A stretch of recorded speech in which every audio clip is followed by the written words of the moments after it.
And good morning, everybody. Welcome, Hot Takes, Goodman and Haertl. Bruce, how are you this morning? I am good. I split my time between baseball last night. We saw a youngster for the Blue Jays beat the Dodgers to get up 3-2, heading back to Canada. Yeah. And then the Nuggets, which had the Pelicans are bad. Yeah. I mean, the Pelicans are bad, but the Nuggets were fun to watch last night, so I caught a little bit of that. Yeah, not bad at all. Headed towards Halloween tomorrow. Are you going out, or are you just going to be ghoulish?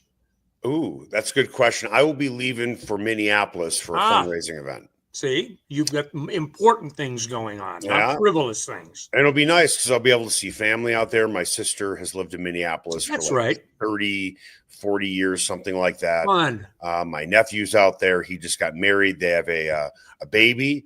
Wow. So taking the 5 of us out for dinner, have the event on Saturday, come back on Sunday, and bang, we do it all over again. Wow, good for you. Well, that'll be a fun thing to do, something to look forward to. Hey, I want to tell you about Roller Auctions, the leader in Colorado auctions for over 45 years. On Thursday, Planet Open Box. And listen, Christmas is coming up fast, and Planet Open Box is having an auction for holiday decorations, trees, lights, ornaments, and more. Online bidding has started at rollerauction.com, and don't forget to go to rollerauction.com to learn about upcoming auctions. There are a lot of great ones coming up. You can do all of the bidding from the comfort of your own home, couch, toilet. You don't have to go in. Bang! You can bid anywhere you want to online. Get what you want at the price you want today at Roller Auction. Time now for the lead.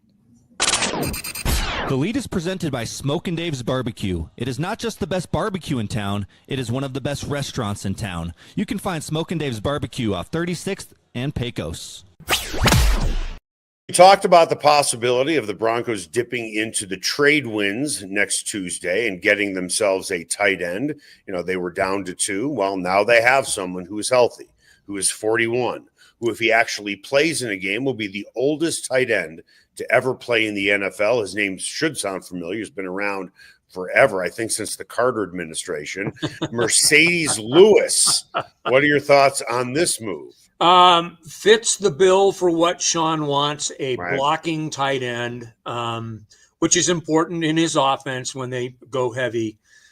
He likes to have that kind of blocking prowess on the edges. So it makes sense to me, but it also shows you, and look, at nothing against Marcedes Lewis at all, but it shows you where the tight end market is a little bit right now. Why? Well, I mean, you've got 2 guys on your practice squad that you're obviously not ready to deal with. I'm sure that you shook the tree a little bit. And maybe Marcedes Lewis made absolutely perfect sense. And maybe that was a guy that they had designated. I don't know.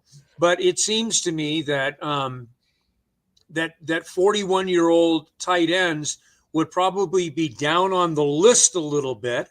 Like I said, it's nothing personal against Marcedes Lewis. Everything I hear about him is pretty intriguing, but it's interesting. That's all. Well, I'll tell you one guy who was available, but he's not much of a blocker. He can catch the ball. That's David Njoku. I can't imagine the Browns are, I shouldn't say they're dying to hang on to him, but they are out of it. So they might as well get some trade value. He would have been intriguing, but they have Evan Ingram, and he has been healthy. So, bringing a blocking guy. What I like about bringing in him, talking about Lewis, is at 41 years old, he knows his role. Yes, good call. Great call, in fact. He understands exactly what he's there for. Yep. He will be a part of the answer, not a part of the problem. And is by just a little bit of chatting yesterday, really pleased to be a part of a dynamic roster. His words, not mine. Yeah. And I think that he really appreciates the opportunity and senses the opportunity. Guy's been working out. I mean, Eric, the dude looks absolutely nails. He's been working out. 2 days a week, the whole 9 yards. I mean, there's 2 days a week. That's it. Or 2 days, two times a day. Excuse me. Yeah. Thank you for correcting. Yeah. If you're bringing in a guy working out 2 days a week, you might want to take a pass on him. Depends on what the workouts are. I mean, Right. if you're climbing a mountain, maybe. But no, he looks absolutely great, and seems to be an immediate fit into that room. So good to have him. When I saw the signing, all I thought was Allen Iverson. Practice. You think a 41-year-old guy needs more practice? He's going to the practice squad. I don't think he needs any more practice. I kind of think he knows what he's doing by now. Obviously, you put him there because you're not ready to put him on your 53. It looks like Dre Greenlaw might be coming back. Dre Greenlaw was back and a full participant yesterday. I expect him to be available and playing. To what degree we'll see, but playing in the game against Houston on Sunday. Okay, with that, let's dig into Sunday's game a little bit. Broncos against the Texans, who statistically have the best defense in the league. They've given up a league low 267 yards, a league low 15 points per game. Before we say this Broncos offense is on track after what we've seen over the last 5 quarters, should we kind of hold back our opinions a little bit and not be too effusive with what we've seen with this offense? Or no matter who they're playing on Sunday, you're feeling a lot better, and we'll see what happens? No, I think that you've got to be measured in your optimism. Yep. I think you can be optimistic. They obviously gained confidence from doing it.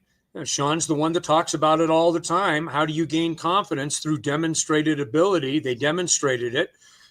We can sit and argue all day long about the type of defense they faced. It was an NFL team, not a very good NFL defensive team. I'm certainly the first one in line with that.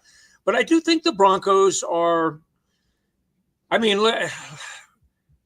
after 2 weeks, how much better do you feel about the Broncos offense? I think anyone would feel better about the Broncos offense. Better to the point where they can dominate a team like the Texans? Yeah. Probably not.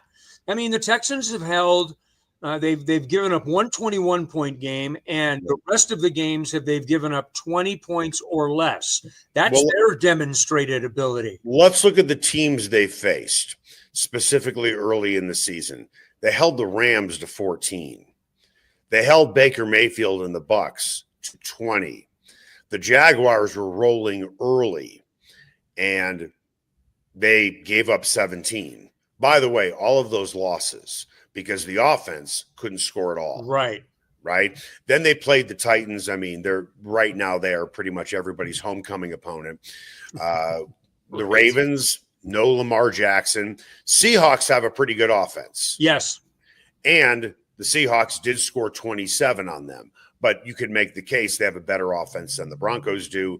And then the 49ers, no Brock Purdy. Mac Jones is doing a good job. Listen, the 49ers are a good team. But they held the 49ers to 15 points. I think it is fair to say that the Texans defense has played better offenses than the Broncos defense has played other offenses. How's that? Yeah. I mean, the Broncos. Yeah, I would agree with that. The Broncos have had the good fortune of playing the 2 worst defenses in the league, in the Cowboys and the Bengals. They also have had the good fortune of playing the Giants. Mm-hmm. They've also had the good fortune of playing the Titans. I mean, I can go on and on if you want to. Yeah. But my point is, I don't want to say that they're top 10. I addressed this yesterday. They are top 10, but a lot of those numbers have been inflated by playing bad offenses. And it's interesting because when you look at last year, the Broncos had a very difficult time beating playoff teams with winning records. But when you look at their statistics, offensively and defensively, they feasted on bad teams where the stats started to look a lot better. But once they started playing better teams, it evened out quite a bit. Yeah, absolutely. So my point with the Texans is they have some demonstrated ability against Matthew Stafford and against Baker Mayfield and, against better, better offenses. Trevor Lawrence and others. Yeah, no question about. Yeah, I would agree. I will say this. I think that the Broncos have the better offense in this game. Yes. And I don't think to me, it's not quite close. Yep. But having said that, you have the dynamic of that number one defense, which has done what it's wanted to do in virtually every start. Now, it's still a 3-4 football team.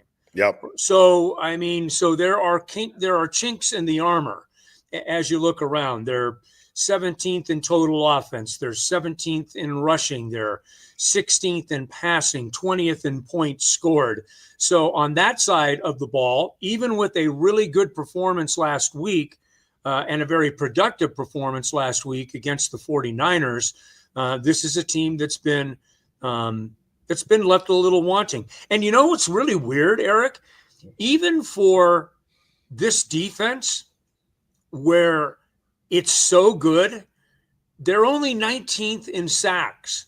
Yeah. They're not a high quarterback pressure type of team. Right. What they are. Well, Will Anderson's pretty good. Well, Will Anderson is pretty good, but statistically, I'm just talking about. And you and I are always very cautious about just looking at the numbers. It's a one-dimensional number, and you don't get any depth for it. And again, here's the best example I can give you. Do the Broncos right now have the Broncos this season look like a top 10 offense? Any reasonable person would say no, but there they are. Why are they a top 10 offense? Because they had over 400 yards against the Giants, over 400 yards against the Cowboys, a ton of points against both teams. And oh, by the way, had 28 against the Bengals, and they put over 500 yards on the board against them. Yeah. That's going to make you look a lot better. Yeah, no question. Sometimes stats do not tell the entire story at all. Yeah, they've had 2 blowout wins, and those do skew things. I mean, the rest of them have all been pretty close, right? So, but the Bengals and the Cowboys, they absolutely blew out. So that does change things a little bit. But they are 19th in sacks. They're middle of the road in quarterback pressures. They don't generally get to the quarterback, but what they do is they tackle in space. They the few things that they do extremely well. If Vance Joseph is a Jackson Pollock of creating just this incredible, frantic piece of work that just it's wild, but it all comes together because they do so many different things and they come at you from so many different angles with different colors. If I'm going to use the analogy further, well, I'm not sure about. It would be a very basic kind of connect the dots kind of thing for the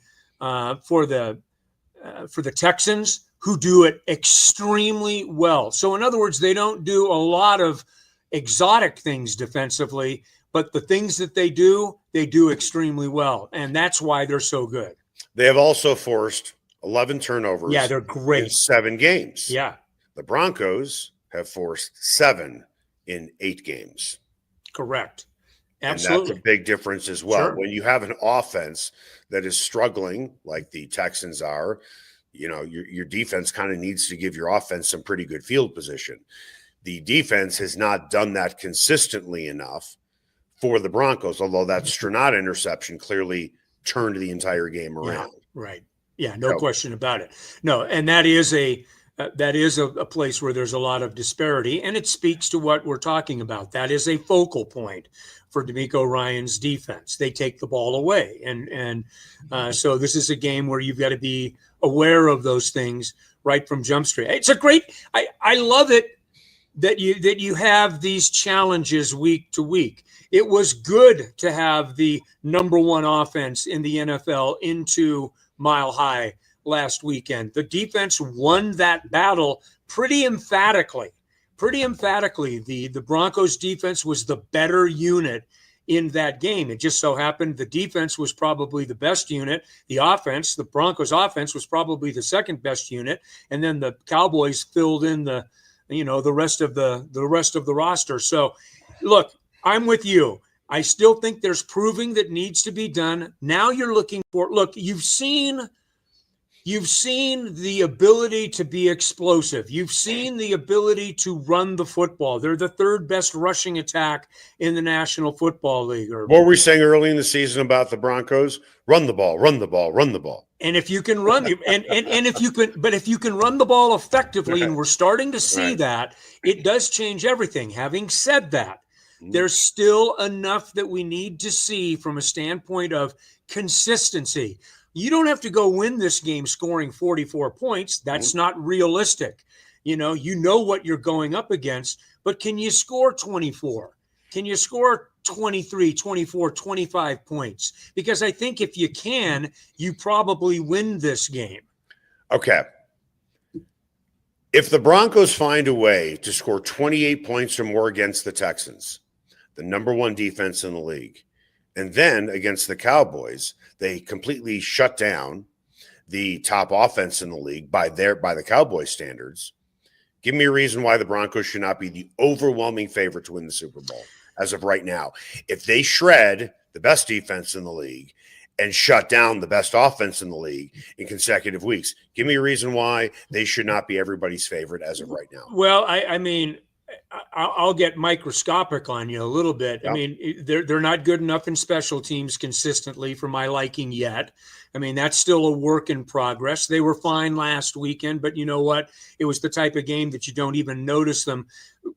Crawshaw actually did miss special a punt. Teams is important. It I is. am not going to downplay it. Okay, good. But if you have a defense that can shut down the top offense in the league, essentially, and then you have a defense, if you have a defense that can shut down the top offense in the league, and then you have an offense that can run it up on the best defense in the league, special teams will certainly play a role. But those two things I just mentioned before are overwhelming on how you win football games. Yeah, it is. But when you're playing really good football teams, that becomes magnified because the margins are smaller against really good football teams. See, here's the other thing, though, and I'm not trying to nitpick with you. We can watch offenses and we can watch defenses week to week. How much are we truly paying attention, generally speaking, to any teams, special teams around the NFL? Well, I can tell you that the Cowboys offense is unbelievable. I can tell you that the Broncos defense is excellent. I can tell you that the Texans defense is excellent. I can point out a great quarterback when I see one, but we really do not watch enough NFL to be concentrating when there are 7 games going on at one time in the early period of the NFL schedule on a Sunday that we're not going, look at that special teams out there. Wow. I mean, I don't know how good everybody else's special teams are. When I think of special teams, how good is your kicker and does your punter get some good hang time and punch you deep? Fair enough. And here's my pushback. A leverage penalty is the difference between them being 7-1 and the top seed in the AFC. Yeah. A leverage penalty against special teams, which had also just missed a field goal in a game that if now you don't know how the dominoes fall, right? Correct. I mean, they would have won that game. Yep. I don't know how it would have affected them the rest of the way. You don't just assume they're going to be 7-1. But my point is, and I'll reiterate it. Can I make your point for you? If you feel like you need to, I think I know your answer. Okay. You can't count on the special teams enough not to make a mistake. Yeah, I am not ready to say that I would make them overwhelming favorites. How about favorites? How about top 3 in the league? If they beat the Texans and they score a whole bunch of points against them, how in the world they would not be top 3 in the power rankings would be baffling. Well, they're already top 4 betting favorite in the AFC to win the AFC. So they're they're on fourth. They're fourth. Right. Okay. They're fourth. But hold on a second. The teams ahead of them, I am guessing, are in no particular order. The Chiefs have shot up the charts. Yep, the Chiefs are tops. Okay, so you have the Chiefs, you have the Bills, and then you have New England. Or is New England not even in there? I The Colts. Yeah, the Colts. Yeah. Okay. And then the Broncos. So with that, if the Broncos shut down the Cowboys offense, which is what they did essentially, and if they run it up against the Texans, why would the Chiefs, Bills, or Colts be better than them? Oh, I don't think that there would be if anyone wants to say, oh, they're much better, talking about the Chiefs or the Bills or the Colts, who won by the most, in the oddest ways against them at home. Yeah. I mean, I would push back on any of that. The Broncos are in the conversation. Yeah. Now, how loud the conversation is depends on how we move forward. This is a good test. They're playing the number one defense. Then they play the Raiders. And that in its own way will be a test. The Raiders is a take care of business game, right? Yeah. It's essentially what it is now. Yeah. It's a take care of business game. You are better than the Raiders, especially at home. Can you line up and play focused football and take care of your business? Then you get into another benchmark game. You've got the Chiefs coming up, but you've got them at home. So you've got a really good situation right here. If you can win the next three, I mean, holy Christmas! Even if you win two of the next three, you're 8-3 at the 11-week mark. I mean, that's pretty seismic. Coming up after the break, we have seen major sweeping changes in college sports, specifically in football. No particular order: NIL, realignment, transfer portal. Well, now you can potentially add a huge, important ingredient to that pot of gumbo. I'm not talking about okra. I'm talking about chicken. I'm talking about a protein, shrimp, andouille sausage. When I read this story yesterday, Bruce, I'm thinking, is this about to open a Pandora's box around college football? And the story in the headline seems sort of benign, but when I read it, I'm like, holy shit. That's next. Ferguson's Heating and Cooling is the best in Denver, and their customers agree. Ferguson's has 165 5-star Google reviews, and here's one from Betsy. Highly professional, prompt, and honest. I switched to Ferguson's when I became aware my former company was trying to sell me a whole new system I didn't need. Ferguson's is an honest, working, family-owned business that'll give you a fair price, the highest quality parts and equipment, and they always show up on time. You can trust the Ferguson family like you trust your own family. Go to fergusonsheatingandcooling.com. Everyone has their favorite sports bar. Mine, the Sportsbook Bar and Grill in Highlands Ranch, DTC, and now in Parker. All their locations are everything a sports bar should be. An upscale menu with 12 different burgers, outstanding wings, and my favorite, the Philly cheesesteak egg rolls. They've got every game on the NFL Sunday Ticket, MLB Extra Innings, NHL Center Ice, NBA League Pass, plus soccer, rugby, and UFC. Sportsbook, great hangout bar, great for private parties. The Sportsbook Bar and Grill in Highlands Ranch, DTC, and now in Parker. They are the sports bar. Ever wondered where city and county fleet vehicles go when they retire? Now's your chance to find out and score big. Imagine driving away with a great deal on a reliable vehicle. For over 45 years, Roller Auction has been the trusted source for government fleet vehicles and equipment. Trucks, SUVs, sedans, and more, all selling to the highest bidder. Don't miss out.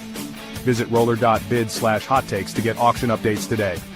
Your next vehicle could be just a click away. Everyone has their favorite barbecue spot. Mine, Smokin' Dave's Barbecue and Brew. My favorites, slowly smoked ribs, smoked corned beef Reuben, smoked meatloaf with a portobello balsamic cream sauce. Don't forget about Smokin' Dave's 16-hour smoked brisket and pork with one of their 4 homemade barbecue sauces. Great sides, you bet. Barbecue beans made with pork and brisket and their southern corn bake. Man, you gotta try it. Plus, they have amazing non-barbecue entrees on the menu. Go where I go, Smokin' Dave's Barbecue and Brew in North Denver. Here's another great promotion from Sasquatch and Wildcard Casinos in Blackhawk. On December 13th, it's their annual holiday auction for a pair of Super Bowl tickets, tools, jewelry, electronics, toys, and kitchen appliances. Earn auction currency with every locked-up jackpot, players' points, or a daily cash drawing. There's so many ways to earn currency, and the more you play, the more you'll be able to bid and win what you want at their auction. So get up to Sasquatch and Wildcard Casinos and start stacking your auction currency today.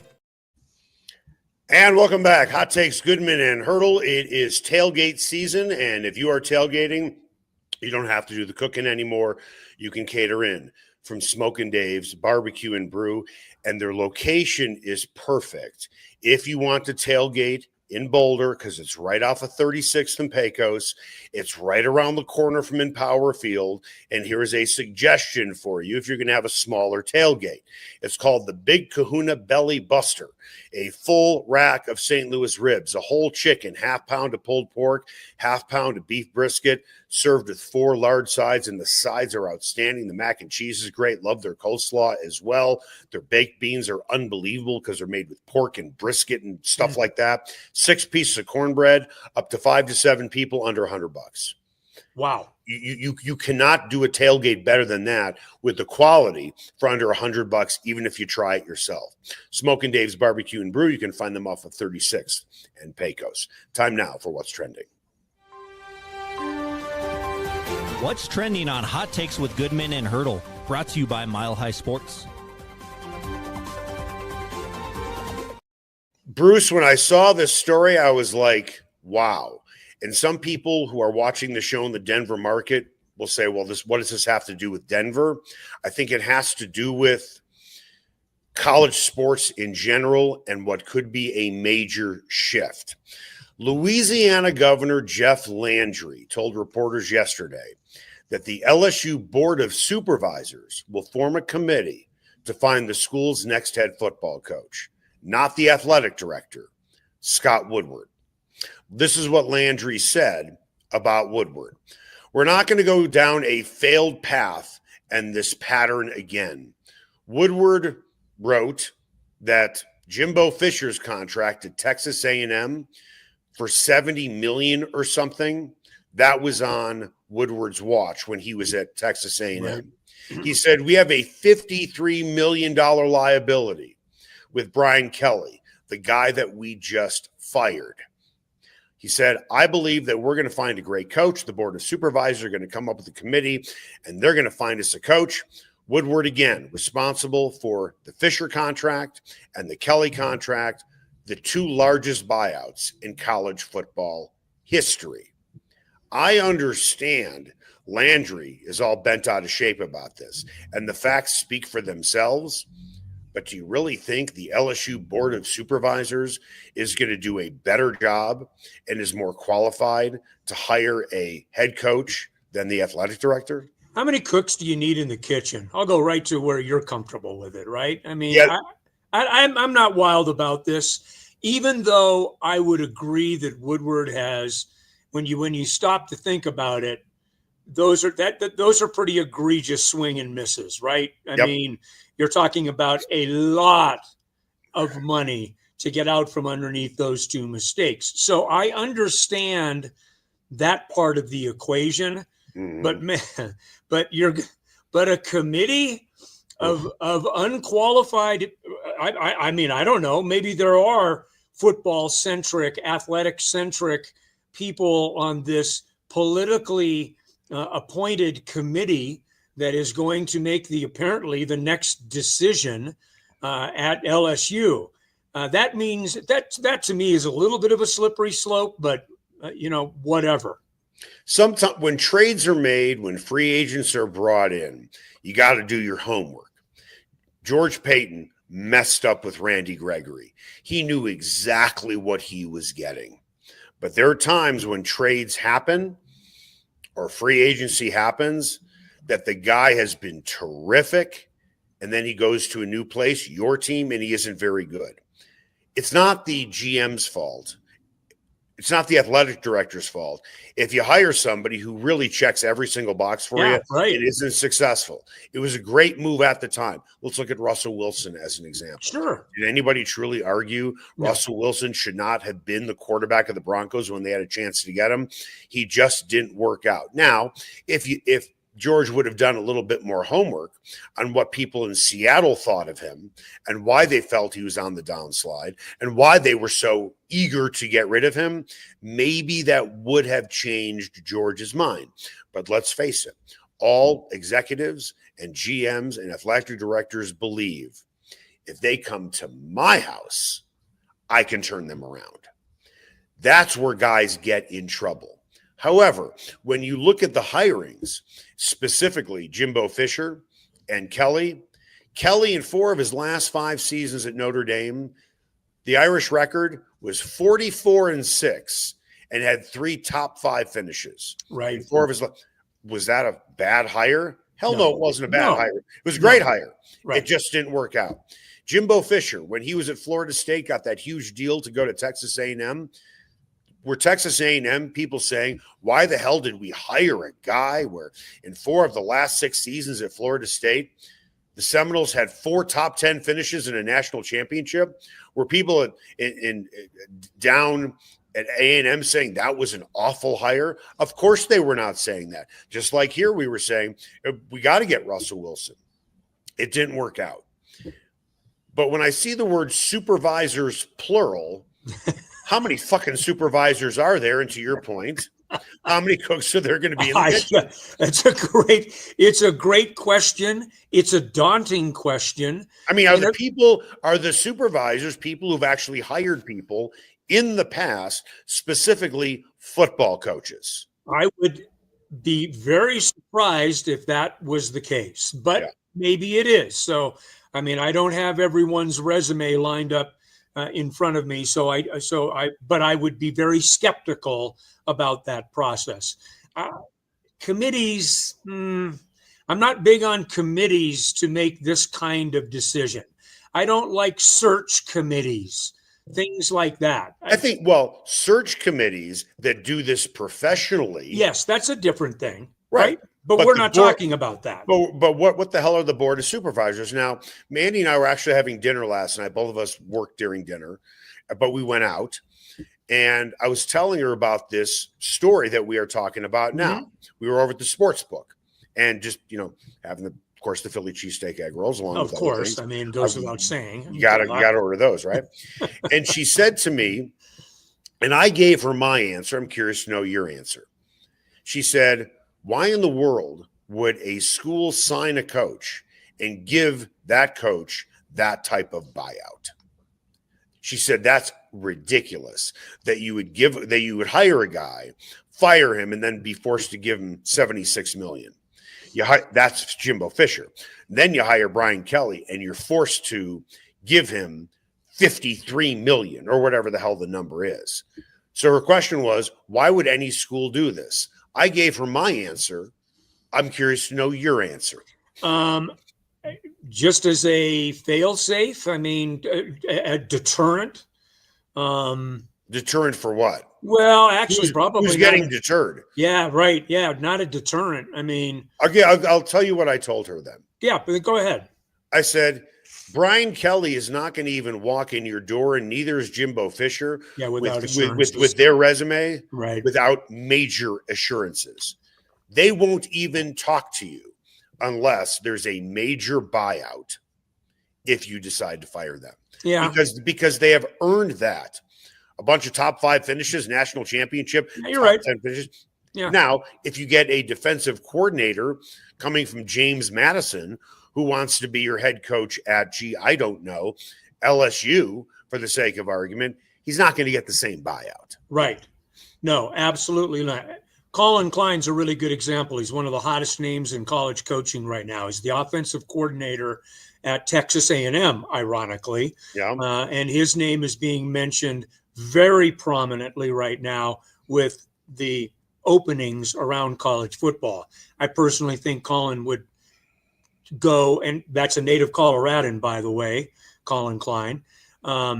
He, I think, probably would be best suited for a middle level kind of thing before he gets to a high level. But I don't know. He's got a great mind, but that's what you're talking about. A guy like him, you could get, for lack of a better term, more on the cheap, right? Yeah. When you've got these guys. He hasn't proven anything yet. Right. Kelly has. Yeah. Jimbo Fisher did. Exactly. When guys win like that, Curt Cignetti is a very good example. He's won at every single level, but he didn't demand the big contract at Indiana when he took over. Right. But he's earned every penny of it now. That's why in the middle of the season, the University of Indiana said, screw that. We're tying this guy up. And you can argue about and Mandy's right. She's absolutely right. The numbers are ridiculous, but that's the price of doing business in college football, period. Okay. So I'm going to make an argument for Landry on why he should do this. Okay. And you tell me if it's crazy. So is Landry some football crazy governor in a football crazy state to do this? Or does Landry kind of have a point considering it's Louisiana taxpayers that, generally speaking, pick up the tab for the head coach? Yeah, it sounds like he's red-assed about the two buyouts. One of them doesn't affect him, obviously. Here, let me ask you a question. Fisher. Who's the highest paid state employee in Colorado? Deion Sanders, probably. Yes, and that's my point. Right. So if Polis came out and said, what the hell is CU doing? We want to hire our own guy. You can make the case he kind of has a right to do it because he is the governor and taxpayers fund these state schools and they should have a hand in it. Now, that's the argument. I don't agree with it, but it's a strong argument. It is a strong argument. And I guess I guess my attitude would be, okay, the governor might have the latitude to do that, but is it a very smart thing to do? I think that I would agree that he would have every right to want to be involved in this, you know, when $53 million is $53 million or whatever the buyout was for Brian Kelly. Yeah. I mean, that's a chunk of change, but I want to know about the credentials to make a good decision about a football coach. Here, if a governor wants to do that, here are the rules. If you want to spearhead and it's your idea to hire a new head football coach with the way you want to do it as the governor, if that coach gets fired, you have to resign immediately. That would be an interesting game. Because, dude, you're the one who fucked up. You hired the wrong coach. So where is your accountability? Because athletic directors get fired for making bad choices. And maybe the governor should get fired for making a bad choice. Well, when you start talking about accountability in politics in these days right now, that's like, I mean, how long do we have to sit here and go? I mean, it is a double take thing. Yeah. And I when I saw this in the notes last night, I was like, this is a good subject because it is a double. You do wait a minute. What in the hell are they? What are you talking about? Right. And obviously you've got a athletic director now who has been emasculated, right? Oh yeah. I mean, so that creates a tenuous position and a situation. I can't imagine he's going to want to stay at LSU. Right. So you've got a lot of moving parts with this. I don't know. I mean, the way that it's laid out, I'm not too encouraged about their ability to make a really strongly considered and educated decision on this. Do you think that some governors will look at Louisiana in football states, like Alabama, Texas, pick an SEC school? Yeah, I wouldn't put anything by Greg Abbott. I wouldn't either. The governor of Texas. Yeah. So do you think this might embolden some governors in football crazy states to do the same thing. Well, politicians generally don't need much of a push, do they? Right. No. So, look, we have seen, you and I are, and you're a younger timer than I am, but we're more old time guys. Yep. We've seen some pretty remarkable changes in the way that college sports in particular, and Right. pretty recently, have now been run, governed, etc. I guess nothing at this point would surprise me, Eric. I mean, yes, this yesterday kind of came out of left field and was like, what in the heck are we talking about here? But you know something?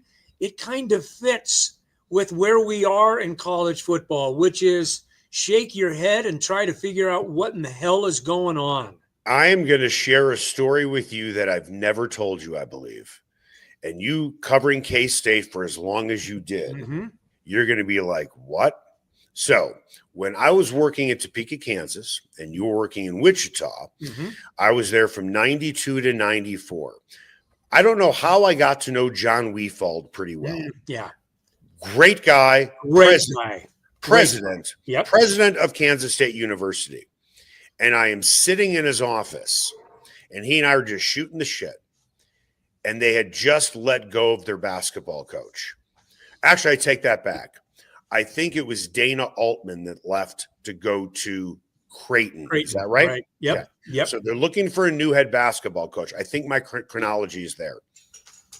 And he said, Eric, do you have any suggestions?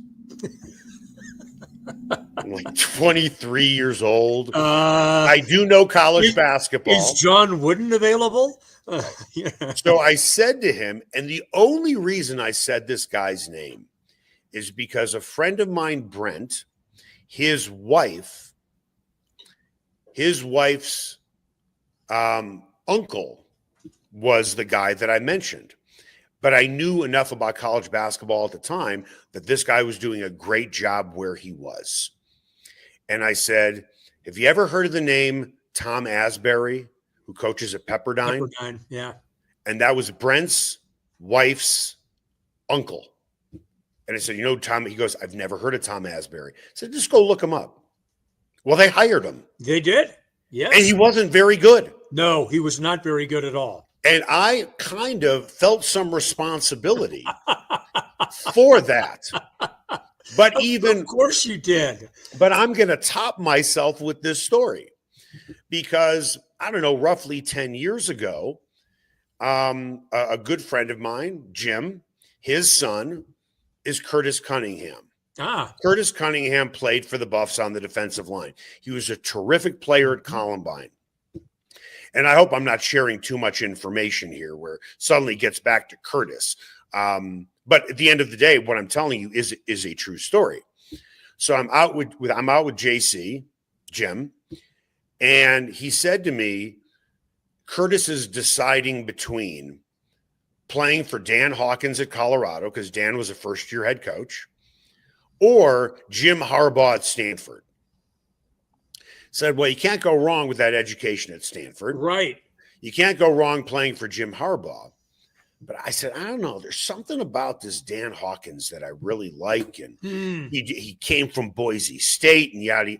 Sure enough, Curtis plays for Colorado. Jim Harbaugh does Jim Harbaugh things at Stanford. And then after Hawkins started to struggle, I started to make some phone calls. And everybody up in Boise said to me, the brains behind it was Peterson, not Hawkins. Yeah, Chris Peterson. Yeah. And now Curtis is at Colorado, and I feel like such a schmuck. So I made two suggestions. One to my friend Jim, one to my friend John Weefald, which the moral of the story is don't ask my fucking opinion about anything that could have great value to that person, which will become little value because I gave the wrong advice. Now, John Weefald, giving him some credit, was the guy running the ship when they hired Bill Snyder. However, Steve Smith, who ended up being a really big guy at Nike track and field and stuff like that, was the athletic director at the time. Yeah. And Steve Smith was actually the one that kind of brokered that deal and made the identification. For who? On Bill Snyder. On Bill Snyder. But John Weefald, who I loved. Loved. Yeah. Not liked, loved. He was a great guy for young media types like you at the time. Yeah. And, but he always, he had a great thing of pride about that. He was, that Bill Snyder was hired on his watch. Good for I'll him. tell you how easily I got hooked into Kansas State football because they are my team. Yeah. After Indiana. Sure. They are my football team. I will watch them whenever they're on. Same thing with Indiana. But this is how I got hooked into K-State football. Remember Milt Richards? Sure. Okay.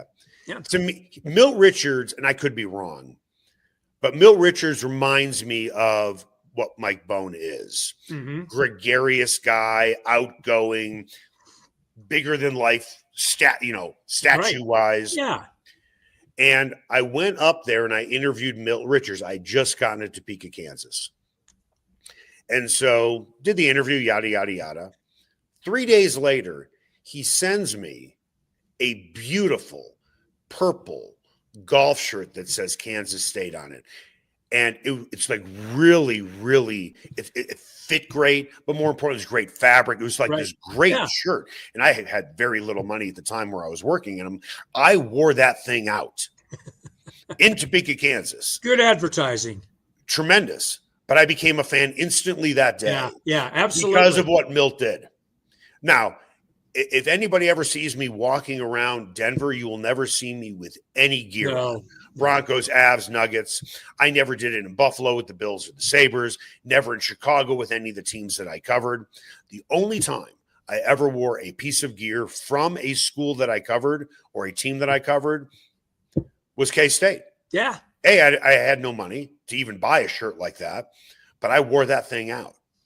Absolutely. And that's pretty good when you're right down the road from KU, right? Right. And Topeka is literally right down the road from KU. Or guess where I am going to be next week? Right down the road from Topeka, Kansas. As my daughter, I'm taking her to Lawrence for a visit. I have a strong feeling she will be a Jayhawk. She will like it. Love Lawrence is beautiful, Mass Street, the whole 9 yards. There's a lot to like about the University of Kansas, no question about it. Yeah. What's interesting is, and she's probably downstairs listening, she told me, not that she told me, she is not a sports fan. Right. Well, she'll be a basketball fan. Well, but she's not really a basketball fan either. So just last weekend, she said to me, Dad, I would like to get like an all sports pass, like for football and basketball. I'm like, done. Thank you. I don't care how much it is. I don't care how much that costs. That will be yours. If I can push you to become a Kansas basketball fan and football fan just by paying a few dollars, consider it done. Yeah. Never mind. The football experience aside, everyone should go to a game in Allen Fieldhouse. Yes. Period. Yeah. Period. It is a shrine to college basketball and to KU basketball, but it is a magical place. When you look at stadiums like the Big House up in Ann Arbor, yada, yada, yada, when I look at all venues for all sports, if there are two you must go to, would be Allen Fieldhouse and where Duke plays. Yeah, Cameron Indoor. Those are, if you are a sports fan, those are because it's like a barn and the sound really stays in the building. But if you're a sports fan, those are two bucket list things you must do. Yeah. And you and I had the great fortune of sitting courtside for how many games at Allen Fieldhouse? A lot. Absolutely. It was cool. No what question. A treat.